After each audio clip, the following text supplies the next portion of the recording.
Pushpa movie premier రోజు సంధ్యా థియేటర్లో జరిగిన సంఘటన అందరికీ తెలిసిందే. కొన్ని సంఘటనలు దురదృష్టం.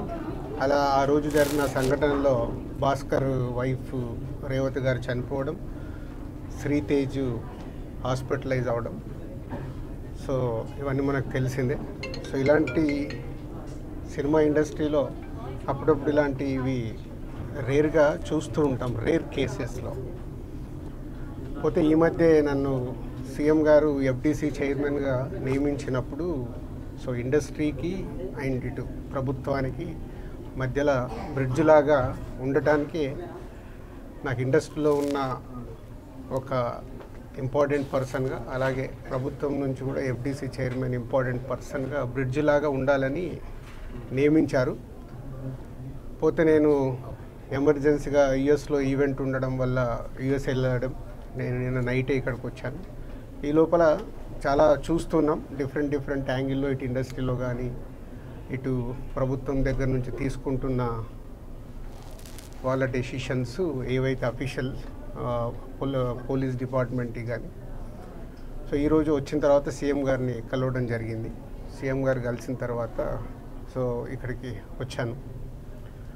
ఇప్పుడు భాస్కర్కి మెయిన్గా ఇటు ఇండస్ట్రీ నుంచి అటు ప్రభుత్వం నుంచి అన్ని రకాలుగా నా ద్వారా నిలబడి వాళ్ళని అన్ని రకాలుగా జాగ్రత్తగా చూసుకునే బాధ్యత తీసుకుంటున్నాము. అలాగే భాస్కర్ని అడిగాను, ఇప్పుడే working in private job. So భాస్కర్కి ఇంట్రెస్ట్ ఉంటే ఇండస్ట్రీలోకి తీసుకొచ్చి ఆయనకు పర్మనెంట్గా కూడా ఒక జాబ్ ప్రొవైడ్ చేసేలాగా నాకు ఆలోచన వచ్చి నేను సీఎం గారికి చెప్పడం బాగుందన్నారు. సో అది ముందు శ్రీతేజ్ రికవర్ అయిన తర్వాత ఈ ఫ్యామిలీకి కావాల్సినవి, నెక్స్ట్ అయిన డాటర్ కూడా ఉంది, 7 years పాప. సో వాళ్ళకి కావాల్సిన అన్నీ చూసుకునే బాధ్యతని తీసుకుంటున్నాను. అలాగే ఇండస్ట్రీ, గవర్నమెంట్, ఈరోజు అందరూ గవర్నమెంట్ ఏదో ఇండస్ట్రీని దూరం చేస్తుంది, ఇలాంటి రకరకాల న్యూస్లు చూస్తున్నాం. సీఎం గారు ఒకటే చెప్పారు, ఇండస్ట్రీకి కావాల్సినవన్నీ ఎఫ్డీసీ ద్వారా ఏమున్నా ఇండస్ట్రీ కోసం గవర్నమెంట్ అన్ని రకాలుగా నిలబడుతుంది. అలాగే నేను వచ్చిన తర్వాత ఇండస్ట్రీలో కూడా చాలామందితో మార్నింగ్ నుంచి మాట్లాడుతూ ఉన్నాను. సో సీఎం గారు అపాయింట్మెంటు రేపు కానీ ఎల్లుండి కానీ ఇస్తానన్నారు. సో ఇండస్ట్రీ నుంచి అందరం వెళ్ళి సీఎం గారిని కలిసి అన్ని రకాలుగా రెండుటి మధ్యలో, ఇండస్ట్రీకి అటు గవర్నమెంట్కి మధ్యలో ఉంటూ బ్రిడ్జ్గా ఎలాంటి సమస్యలు తలెత్తకుండా చూసుకునే రెస్పాన్సిబిలిటీని సీఎం గారు నాకు ఇచ్చారు. అటు చూస్తూ భాస్కర్ ఫ్యామిలీని కూడా చూసుకునే బాధ్యతను తీసుకుంటున్నాను.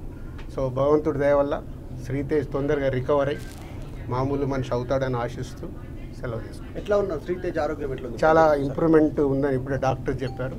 2 days అయిందంట వెంటిలేటర్ తీసిన తర్వాత రికవర్ అవుతున్నాడు. సో బాయ్ కాబట్టి, చిన్న ఏజ్ కాబట్టి ఫాస్ట్గా రికవర్ అయ్యే ఛాన్స్ ఉంది. గాడ్ గ్రేస్, వెంటిలేటర్ తీసిన తర్వాత కూడా రికవరీ కనిపిస్తుంది కాబట్టి డెఫినెట్గా తొందరలోనే కోలుకుంటాడు. ఈ ఎపిసోడ్కి ఇంకా తెరపడట్లేదు సార్ మీరు వచ్చినందుకు? చూద్దాం, అంటే ఎపిసోడ్ జరుగుతుంది, దేనికి ఎలా మలుపులు తిరుగుతుందో మన అందరికి తెలుసు. అన్ని 2 రకాలుగా ఇటు ఇండస్ట్రీలో జరుగుతుంది కానీ అటు గవర్నమెంట్ సైడ్ కానీ రెస్పాన్సిబిలిటీ తీసుకొని అన్నీ తొందరలోనే సమసిపోయేలాగా రూట్ వేస్తుంది. నిన్న కాంగ్రెస్ పార్టీ ఎమ్మెల్యే గాంధీ భవన్లో మాట్లాడుతూ నైజాం ఏరియాలో బహిష్కరిస్తే సినిమా హీరోలు అడుక్కు తింటారని స్టేట్మెంట్ చేశారు. అవి వద్దు, నేను వచ్చింది సీఎం గారు చెప్పింది, నేను వచ్చి ఇప్పుడు కమ్యూనికేట్ చేస్తుంది. రెండింటి మధ్యలో ఎలాంటి సమస్య లేకుండా చూసుకునే రెస్పాన్సిబిలిటీ ఎఫ్డీసీ చైర్మన్గా నాది. ఉద్యోగం అన్నారు కదా, ప్రభుత్వ తరపున ఉద్యోగమా మీరు ప్రైవేట్కి ఇప్పిస్తారు? ప్రైవేట్గా. ముందు ఫిలిం ఇండస్ట్రీ నుంచి నేను చేయాల్సింది ఏంటంటే నేను నిర్ణయం తీసుకుంటున్నాను, సీఎం గారికి కూడా చెప్పాను. రేపు అక్కడి నుంచి గవర్నమెంట్ నుంచి ఏమొస్తుందని మనం చూద్దాం. ఒక సినిమా రిలీజ్ అయిందంటే ఖచ్చితంగా అభిమానుల దగ్గరికి వచ్చి పలకరించడం, సినిమా గురించి అభిమానులతో కలిసి చూడడం అనేది ఆనవాయితీగా వస్తుంది. ఇప్పుడు అవన్నీ లేవని చెప్తూ ఉన్నారు. దీని గురించి మీ రియాక్షన్ ఏంటి? అట్ ది సేమ్ టైం కాదమ్మా, ఒక్క నిమిషం, ఇలాంటివి జరగడము దురదృష్టం.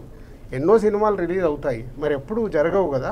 అప్పుడప్పుడు ఎవరు కావాలని చెయ్యరు, సిచ్యువేషన్ వల్ల జరిగిన ఇన్సిడెంట్ ఇది. ఎవరన్నా కావాలని చేస్తారా? ఇప్పుడు వాళ్ళు కూడా ఆనందంగా కుటుంబంతో అక్కడ చూద్దామని వచ్చారు.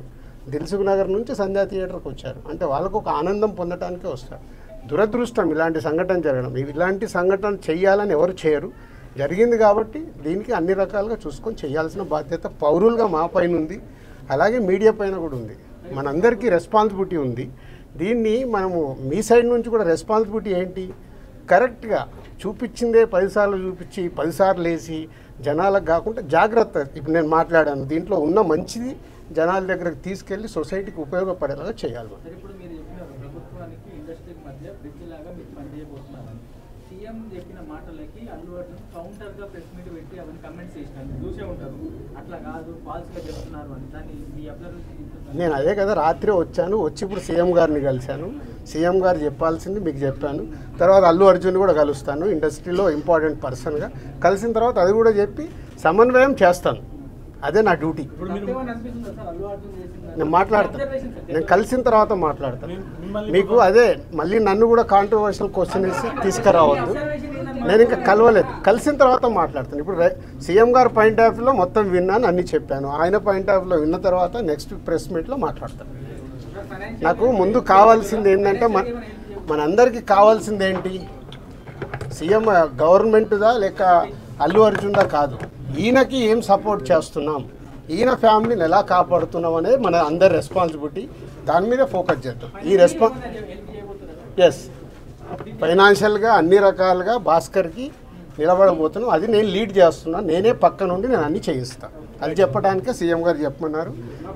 ఈరోజు ద్వారా కూడా ఆయనకు జరగాల్సింది డెఫినెట్గా జరుగుతుంది.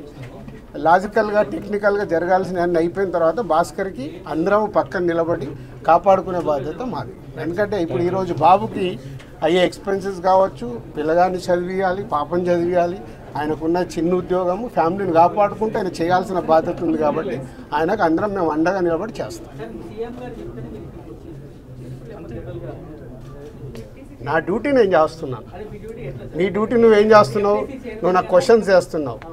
ఎఫ్డీసీ చైర్మన్గానే సీఎం గారు అక్కడి నుంచి చెప్పాల్సింది చెప్తున్నాను. నేను సీఎం గారు చెప్పిందే చెప్తున్నాను.